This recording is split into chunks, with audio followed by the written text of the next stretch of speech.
اللہ من الشیطان الرجیم بسم اللہ الرحمن الرحیم۔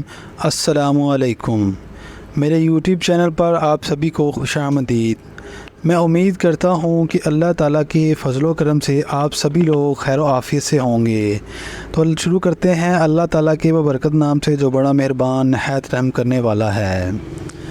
ایک بڑے مجمع میں ایک شخص نے امام حسن علیہ السلام سے سوال کیا کہ آپ کا باپ علی علیہ السلام زیادہ سخی تھا یا حاتم؟ امام علیہ السلام نے فرمایا کہ تو بتا۔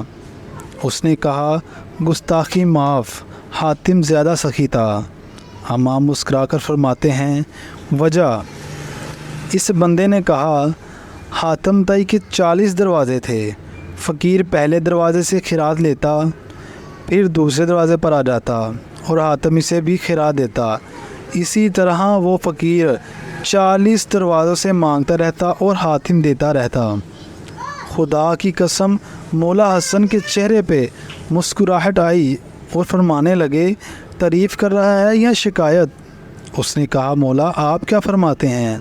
امام نے فرمایا سن، حاتم پہلے دروازے سے فقیر کو خیرات دیتا تھا، لیکن فقیر کو ضرورت رہ جاتی تھی، اس لیے وہ دوسرے دروازے پر آ کر مانگتا تھا، پھر تیسرے پر، اور اسی طرح 40 دروازوں تک۔ لیکن میں قربان جاؤں حضرت علی علیہ السلام کی شان پر کہ جسے علی ایک بار بھی دے دیتا، اس سے پھر در در مانگنے کی ضرورت نہیں رہتی تھی۔ سبحان اللہ۔